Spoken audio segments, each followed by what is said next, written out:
First ever factory outlet Mukunda jewellery KPHB Kothapet Khammam Somajiguda Hanamkonda. నమస్కారం, welcome to Suman TV. నేను గీతాంజలి.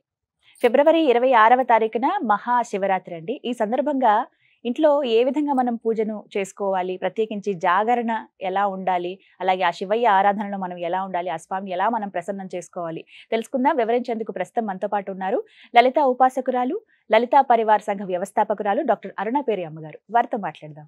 అమ్మ నమస్కారం. శ్రీమాత్రే నమః. శ్రీమాత్రే నమః. అమ్మ, శివరాత్రి చాలా విశేషం.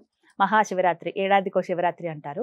ప్రత్యేకించి ఆ రోజున ఎలా పూజ చేసుకోవాలి అంటే జాగరణ ఉంటాము, అలాగే ఉపవాసం ఉంటాము, కానీ నియమంగా ఈ పని ఖచ్చితంగా చేయాలి, ఇలా శివరాత్రి జరుపుకుంటే చాలా మంచిది, ఆ శివయ్య అనుగ్రహం ఉంటుంది అని అలాంటి నియమాలు ఏమన్నా ఉన్నాయమ్మా?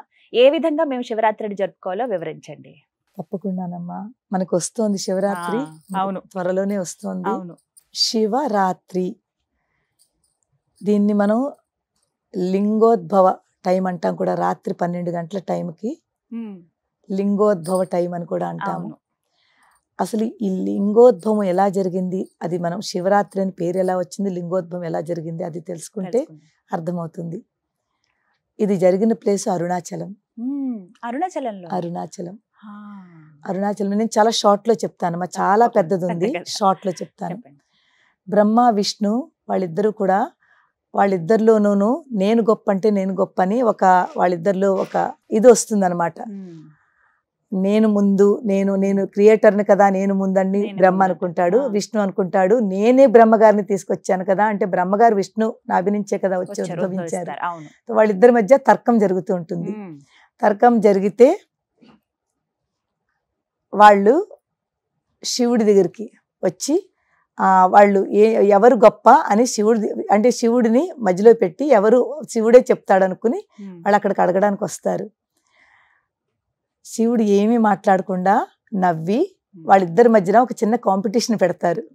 వాళ్ళిద్దరి మధ్యన బ్రహ్మగారికి అంటారు, నువ్వు పైకి ఊర్ధ్వలోకంలోకి వెళ్ళి ఒక లింగం ఆకారంలో ఆ పైన ఎక్కడి వరకు ఆ లింగం ఉంది, ఎక్కడ స్టార్ట్ అయిందో అది చెప్పాలి, స్టార్టింగ్ పాయింట్ చెప్పాలి. విష్ణుకి ఎండింగ్ పాయింట్ చెప్పమని కిందకి పంపిస్తారు, అధోలోకాలకి అంటే పాతాళ లోకాలకి. ఇద్దరిని పంపించి ఎవరు అది కనుక్కుని వచ్చారో దాని తర్వాత నేను చెప్తాను ఎవరు గొప్ప అన్నది. బ్రహ్మగారు పైకి వెళ్తారు, విష్ణు కిందకి వెళ్తారు, అలాగ తిరుగుతూ ఉంటారు. విష్ణుకైతే ఎక్కడా ఇంకా ఎంత వెళితే కిందకే వెళుతోంది ఆ లింగము. బ్రహ్మగారు కూడా ఎక్కడా స్టార్టింగే కనిపించట్లేదు. కానీ బ్రహ్మగారు అనుకుంటారు, తన తెలివి ఉపయోగిస్తారు. అక్కడ ఒక ఆవు కనిపిస్తుంది, ఒక మొగల పువ్వు కనిపిస్తుంది. వాళ్ళు అనుకుంటారు ఇక్కడ ఏదో ఉంది కాబట్టి వీళ్ళకి తెలుస్తుంది, ఈ స్టార్టింగ్ పాయింట్ ఇదేనా అని చెప్పి వాళ్ళకి తెలిసే ఉంటుందని ఆవుకి మొగల పువ్వుకి అడిగితే వాళ్ళు పాపం ఏమి రెస్పాన్స్ ఇవ్వరు. వాళ్ళకి తెలియదు, నిజంగా వాళ్ళకి తెలియదు ఎక్కడ నుంచి స్టార్ట్ అయిందో. కానీ బ్రహ్మగారు వాళ్ళకి ఒక సజెషన్ ఇస్తారు, నాతోటి మీరు రావాలి, మీరు వచ్చి నేను వాళ్ళతో శివుడితో చెప్తాను, నేను చూశాను అని చెప్తాను, మీరు తల ఊపాలి, ఓకే అని ఒప్పుకోవాలి.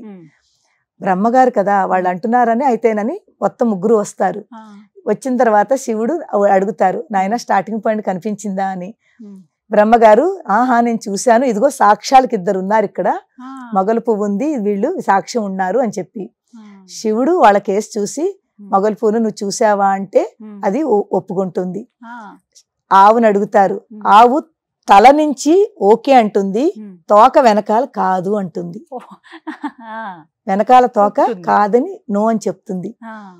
అప్పుడు శివుడు బ్రహ్మగారికి శాపం ఇస్తారు, నువ్వు అబద్ధం చెప్తున్నావు, నీకు స్టార్టింగ్ పాయింట్ కనిపించలేదు, కానీ వీళ్ళిద్దరిని సాక్ష్యం తీసుకొచ్చి నువ్వు వీళ్ళ చేత కూడా అబద్ధం చెప్పించావు.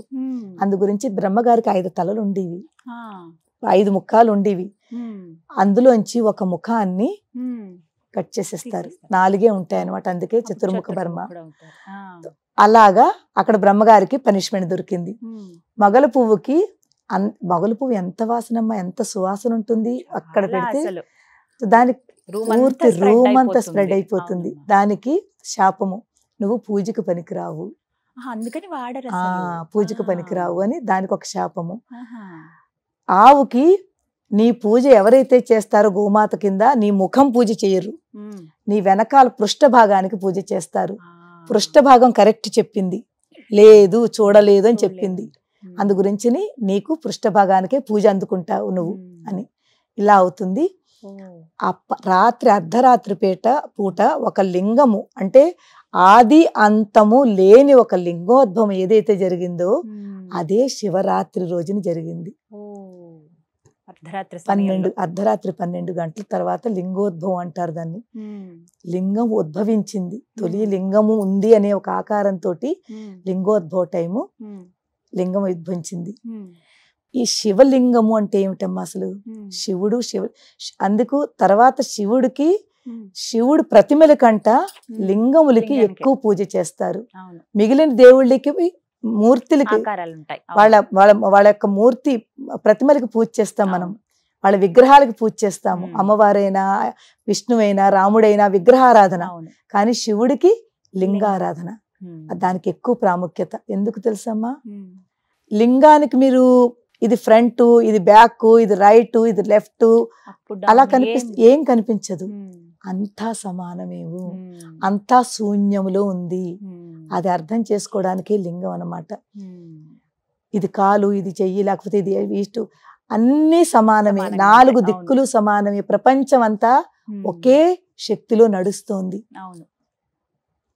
దానికి చెప్పడం గురించే ఆ లింగం అన్నమాట. ఆ లింగానికి మనం పూజ చేస్తాము.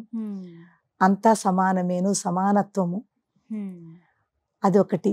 తర్వాత శివరాత్రి రోజునమ్మ ప్రతి వాళ్ళు చేసుకోవాల్సింది ఏమిటి? ఉపవాసం ఎందుకు ఉండాలి? ఉపవాసము అంటే ఏమిటి? ఉపవాసము దేవుడికి దగ్గరగా ఉన్నదాన్నే అంటే దగ్గర, వాసము అంటే ఉండడం. భగవంతుడికి దగ్గరగా ఉండి భగవత్ నామస్మరణ చేసుకుంటూ రోజంతా గడపడము. భోజనం దగ్గరికి వచ్చేసరికి మనం ఉపవాసం రోజున ఎంత తక్కువ తింటే మన దైవం మీదకి దృష్టి వెళుతుంది. అందుకు చేస్తారమ్మా. రోజంతా తినేసి మనం దేవుని తలుచుకుంటుంటే మనకు భోజనం మీద మిగిలిన వాటి మీదగా ఎక్కువ దృష్టి వెళుతుంది. మీరు ఒక్కసారి మీరు ఎప్పుడైనా నేను మన ఏకాదశి ఉపవాసము ఏ రోజైనా ఉపవాసం చేస్తే 2 రకాలు. ఒకటి సైంటిఫిక్ గా కూడా చాలా మంచిది, ఆధ్యాత్మికంగా కూడా చాలా మంచిది. మన దృష్టి అంతా కూడా ఇంకా ఇవాళ ఏం వండాలి, ఏం తినాలి, ఇవేమి లేకుండా ఇంకా భోజనం మీద దృష్టే వెళ్ళదు. మనం కాస్త ఉన్న టైం అంతా కూడా దైవనామస్మరణ చేసుకుని మంచి పనులు చేస్తాము.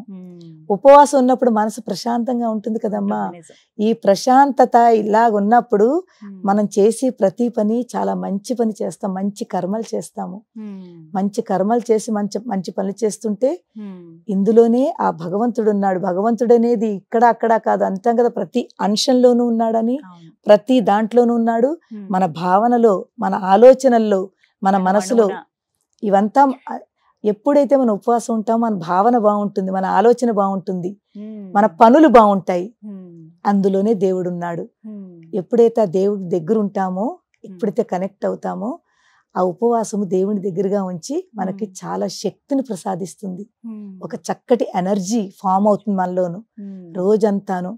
ఆ రోజంతా మీరు ఎవరైనా చెయ్యని వాళ్ళు కూడా చేసి చూడడం, ఒక్కరోజైనాను చేసి. శివరాత్రికి అయితే శివరాత్రి ఒకటి ఏకాదశి 2 కూడా ఉంటూ ఉంటాయి. ఈ శివరాత్రికి మీరు రోజంతా పళ్ళు తినండి, పాలు తాగండి, కాఫీ టీలు తాగండి. అలానే కఠిన ఉపవాసం అని ఏమి తినకుండా, మంచినీళ్ళు తాగకుండా కూడా కాదు. మీ శరీరాన్ని బట్టి, మీ ఆరోగ్యాన్ని బట్టి, మీకు ఎవరికి ఏది ఎలా కావాలో, షుగర్ పేషెంట్లు ఉన్న వాళ్ళు, పెద్దవాళ్ళు ఉంటారు, అలాంటి వాళ్ళు కాస్త ఏదో ఒకటి వాళ్ళకి నచ్చింది భుజించండి. కానీ తక్కువ, ఎంత అవసరమో అంతే తీసుకోండి. ఆ రోజున చేసి చూడండి. మీకు ఏమీ తినకపోయినా కూడా మీ బాడీ ఎంత శక్తిగా ఉంటుందో, మిగిలిన రోజుల్లో చెయ్యలేని ఎనర్జీగా పనులు ఎనర్జెటిక్ గా ఉంటూ ఆ రోజు ఇంకా ఎక్కువ చేస్తాము. అంత ప్రశాంతంగా ఉంటుంది మనసు. అది ఉపవాసం యొక్క ఇది. రాత్రి వరకు ఉపవాసం ఉంటాము. రాత్రి మనకి ఈ లింగోద్భవ టైంలో జాగరణ చేస్తాము. జాగరణ ఎందుకు చేస్తామంటేనమ్మా, శివరాత్రి ఏ రోజు వస్తోంది? అమావాస్యకు ఒక రోజు ముందు. ఎంత అద్భుతమైన రోజు అంటే చతుర్దశి అంటాం మనం. శక్తులు ఏదైతే ఉంటాయోనమ్మా, రోజంతా కూడా మనకి ఈ శక్తి స్వరూపాలు ఏదైతే తిరుగుతాయో, చీకటి శివరాత్రి అంటే అమావాస్యకు ఒక రోజు ముందు అంటే ఒక చీకటి ఉంటుంది. అంధకారము. అంధకారం అంటే రాత్రిపూట ఏమిటి ఉంటుంది, కామ్గా ఉంటుంది, ప్రదేశం అంతా కూడా చాలా కామ్గా, అందరూ నిశ్శబ్దంగా ఉంటుంది. నిశ్శబ్దంగా ఉన్నప్పుడు ఈ శక్తులు ఏవైతే ఉంటాయో ఆ శక్తులు యాక్టివేట్గా ఉంటాయి. అమావాస్యకు ఒక రోజు ముందు ఈ శివరాత్రి రోజుని ఆ శక్తి స్వరూపాలు కూడా అలా చాలా యాక్టివేట్గా ఉంటుంది. ఎప్పుడైతే మనం జాగరణ చేస్తామో, ఉపవాసం ఉండి జాగరణ చేసి రాత్రి 12 వరకు 12:30 వరకు ఉంటామో, ఆ శక్తి ఎనర్జీ, శక్తి అంటే ఎనర్జీలు, ఆ ఎనర్జీలంతా కూడా మన లోపలికి వచ్చి మనని ఆ శక్తివంతంగా చేసి మనకు తెలియని ఒక మహాశక్తి మన లోపల ఫామ్ అయిపోతుంది జాగరణ చేస్తే. ఎందుకంటే తెలివిగా ఉంటాము. ఒకటి రాత్రి ఆ ప్రశాంతతలో ఉన్న శక్తులన్నీ కూడా మన లోపలికి చోటు చేసుకుంటాయి. ఇప్పుడు పూర్తి చీకటి ఉన్నప్పుడు ఒక్క చిన్న దీపం వెలిగించండి, మనకు ఎంత కాంతివంతంగా, ఎంత ప్రకాశము. ఆ శక్తులు మనలో ఆ ప్రకాశ రూపంలో ఒక జ్ఞానోదయం మనకు జరుగుతుంది. మనలో ఉన్న జ్ఞానము ఇంకా మనం పెంచుకుంటున్నాము. ఒకటి ఉపవాసము, 2 దైవనామస్మరణ, 3 మంచి భావన, మంచి పనులు, మంచి ఆలోచనలు. ఇవన్నీ కలిసి రాత్రి ఎప్పుడైతే ఈ శక్తి స్వరూపాలు మన లోపలికి తీసుకుంటున్నామో అది మనకి ఎంత మన శరీరానికి చాలా చాలా మంచి జరుగుతుంది.